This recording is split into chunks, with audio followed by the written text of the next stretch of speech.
Mi madre, que vamos a hablar de eso, ¿cierto? Si nos da tiempo. Entonces también hay una parte en el libro que habla de la espiritualidad, de un maestro que no sé si alguno de ustedes ha escuchado en la vida, se llama Sai Baba, Bhagavan Sri Satya Sai Baba, que fue el que nos enseñó a nosotros como toda esta teoría de la meditación, y de un encuentro diferente al que manejamos nosotros con la religión católica, que es muy válida, pero que también existen otras formas de conectar con la conciencia universal, y es a través de estos aparatos que tengo acá. Esto, no sé si lo conozcan, ¿alguien conoce este instrumento? ¿No lo conocen? Bueno, este se llama cuenco tibetano. El cuenco tibetano tiene un sonido muy chévere. ¿Alcanzan a escuchar por allá?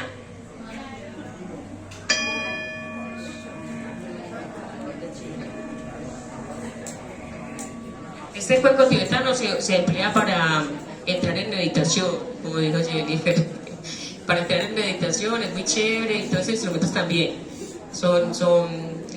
sirven para iniciar o terminar una meditación.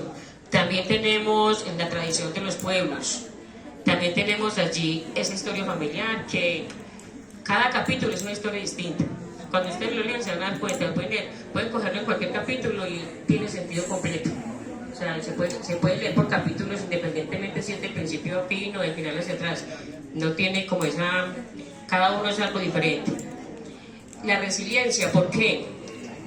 Por la capacidad de nosotros de salir adelante y de vivir esta vida como nos tocó de difícil y salir adelante con todo eso. Cuando hablo de salir adelante, es uno tener autonomía, es uno tener la capacidad de continuar a pesar de que las cosas son tan complejas y tan difíciles, porque nos tocó muy duro, de verdad que nos tocó muy duro, mucha escasez, pero fuimos capaces de sacar adelante la carrera y también el magisterio, pues ahora que ya he terminado.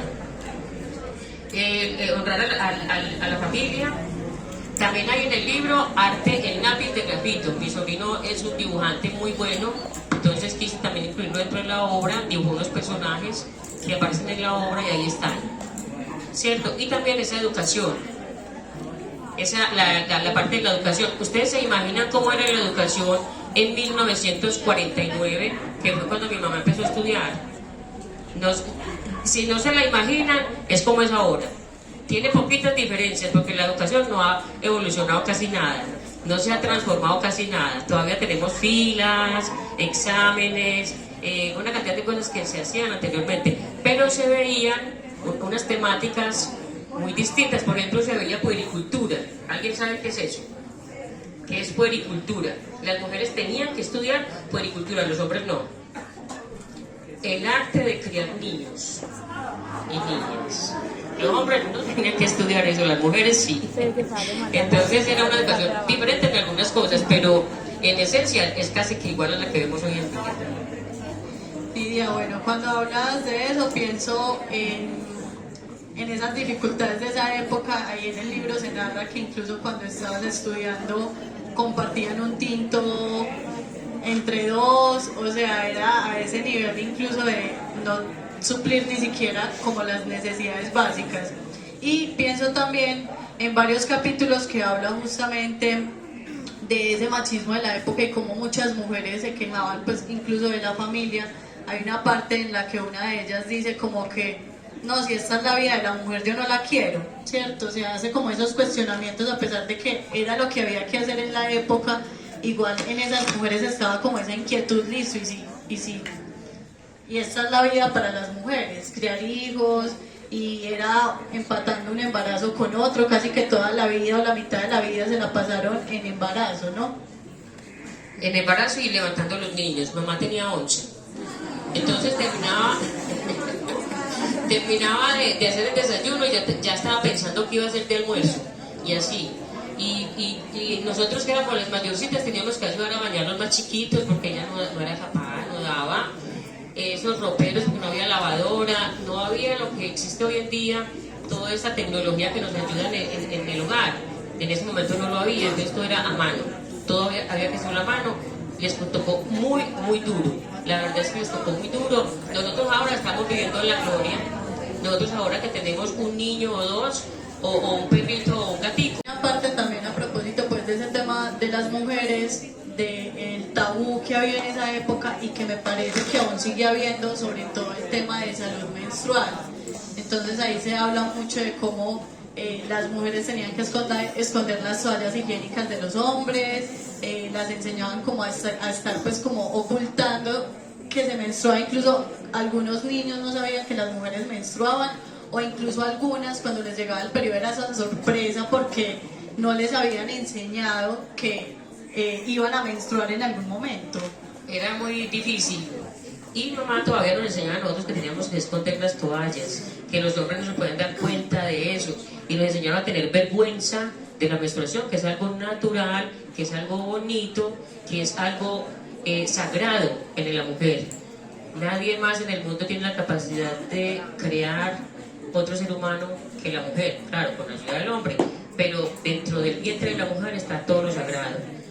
Uno sentía vergüenza, si de pronto se manchaba, sentía uno la vergüenza más horrible del mundo entero, como si fuera un pecado. Y menstruar no es pecado, menstruar es algo muy bonito y natural. No se dice estoy enferma, porque cuando uno menstrua es que realmente está sano y está apto para tener hijos, para crear otra vida, para crear otro ser humano. Entonces nunca más sentir vergüenza de algo así. Bueno, Nidia, sí, ese es uno de los capítulos muy interesantes del libro donde habla de las mujeres de la época, a la vez ese deseo de estudiar de muchas de sus ancestras. Listo, las mujeres no se educan, no estudian y sin embargo estaba esa inquietud por aprender. Hay una escena muy bonita en la que es la mamá como quien, como viven en el campo, ¿cierto? Viven en el campo, igual me aclaras si de pronto se me olvidó ese pedazo, pero viven en el campo y es la mamá quien da como las lecciones a sus hijos e hijas en casa, ¿cierto? Bueno, les voy a contar ese capítulo, es el primer capítulo. Les solicito un poquito de atención por acá, compañeritos, amiguitos, pongan por favor atención, que es muy incómodo no hablar y la gente hablando hacia otras cosas distintas, es muy bueno que uno lo escuche. Entonces, en ese capítulo, primer capítulo, mi abuelo y mi abuela se fugaron de la casa porque estaban enamorados. Y mi abuela era maestra de escuelas, que nosotros somos de descendencia de maestros. En la casa hay un montón de maestros y maestras. Bueno, entonces la abuela era maestra y la abuela tomó la decisión de volarse de la casa con el abuelo. Fueron y se casaron a Bolívar. Y de Bolívar se fueron caminando hasta Betania. En Betania, perdón, a caballo. A caballo hasta Betania. No había carreteras cuando eso. No había carreteras. Y Betania no había sido fundado todavía. Era montaña y no había escuelas. Como no había escuelas y la abuela era maestra, entonces la abuela hizo una escuela en la casa. El abuelo era carpintero, el abuelo le hizo el tablero con retacitos hicieron el borrador. Y la abuela todos los días en horario escolar los sentaba a todos en banquitos como si fuera una escuela, ¿cómo es? De estas escuelitas que son con una sola maestra para 5 grados, escuela nueva. Entonces los vecinos se dieron cuenta que allá había una maestra y empezaron a mandar los niños para allá, para donde ella. Y ella empezó a enseñarles, les enseñaba todo lo que tenían que aprender según el ministerio, los ministerios de esa época. Y les enseñaron todas las áreas hasta que llegaban a quinto.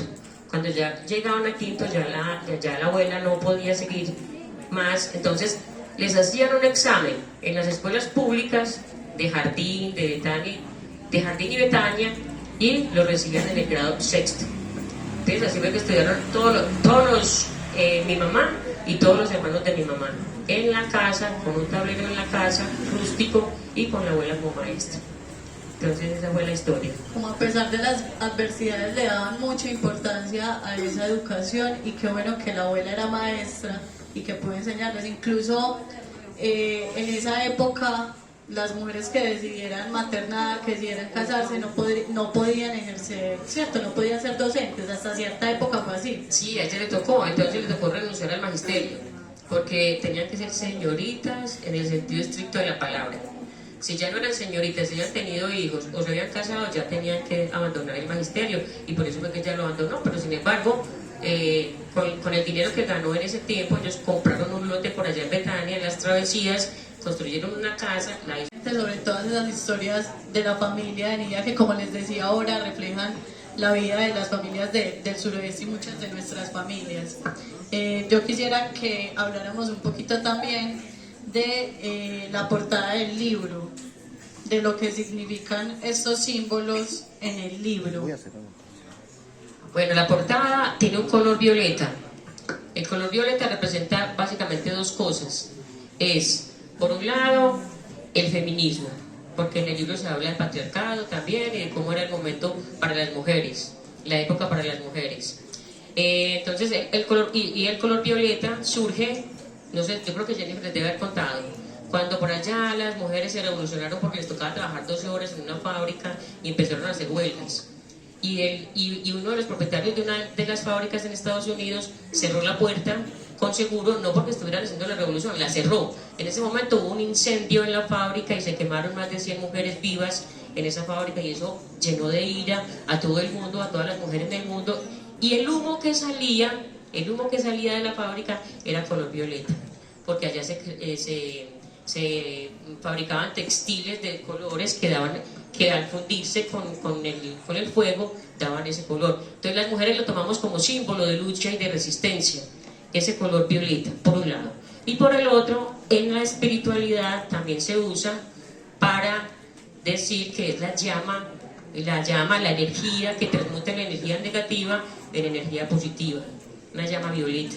La llama violeta, lo llamamos así en la espiritualidad. Entonces, por eso el color. El símbolo, este símbolo que hay acá, no sé si lo alcancen a ver, es el símbolo del OM, allá lo ven, incluso pues yo lo tengo acá en mi cadenita. Es el sonido primordial del universo, del cual se generaron los demás sonidos, incluso el universo mismo. Es la energía cósmica, la conciencia cósmica. Y los budistas lo pronuncian de una manera cultural. Cuando, no sé si ustedes han visto los Hare Krishnas, díganlo. Y esto nos sirve para entrar en meditación también. La meditación, ¿porque es importante? Yo no sé si tendrán conocimiento de lo que es la meditación, pero la meditación es poner la mente en blanco. No es pensar en nada, no es pensar ni agradecer, nada. Simplemente hacer que la conciencia, que la mente quede en blanco y fijarse únicamente en la respiración. En el libro también se habla de cómo meditar. También hay un parrafito donde explican cómo se tiene que meditar, y es eso, porque la mente vuela mucho. A toda hora está pensando, hasta uno dormido está la mente ahí revolucionando. Entonces, ¿qué nos permite esto? Un alivio, un descanso, una relajación. Nos permite volver a empezar, como reiniciar la vida. Entonces es lo chévere de este símbolo. El símbolo del OM es eso, iniciar como en esa introspección y poder uno estar en tranquilidad con uno mismo y volver a empezar siempre. Bueno, Nidia, yo quiero también que leamos un apartado, un fragmento del capítulo 13, que es donde habla de la filosofía de mamá. ¿Listo? Entonces voy a compartirles, chicos, chicas, un poco de lo que dice el libro. El capítulo 13 personalmente me gusta mucho, filosofía de mamá. Dice, son unas frases que leía mucho su madre, aparecen al inicio del capítulo y dice: condúcenos de lo irreal a lo real, de la oscuridad a la luz, de la muerte a la inmortalidad. Divinidad, la tarea de este día, cuyo peso te entregué esta mañana, se ha terminado. Me hiciste caminar, hablar, pensar y actuar. Por lo tanto, deposito a tus pies todas mis palabras, pensamientos y acciones. Mi tarea ha sido cumplida, recíbeme, estoy regresando a ti. Con esas frases, mi madre inauguró la agenda que le regalé para alguno de sus cumpleaños, y en ella anotó durante el resto de su vida todo lo que consideraba verdaderamente importante. Cuando nos hicimos mayores, tuvo tiempo para leer y lo hacía en todo momento. El último libro que le regalé fue El olvido que seremos, de Héctor Abad Faciolince. Recuerdo con emoción su alegría al recibirlo. Lo leyó 3 veces y se puso muy triste porque se le perdió. Debió ser Juan Carlos, que siempre me roba los libros, decía, y en los tiempos en los cuales se hacía el tratamiento de quimioterapia, le llevó un nuevo ejemplar. Se puso muy feliz. Creo que nada le alegraba tanto como recibir un libro de regalo, y sentir su alegría era mi felicidad. Cada hecho importante lo anotaba en la agenda, ideas, frases, poemas, canciones, remedios caseros.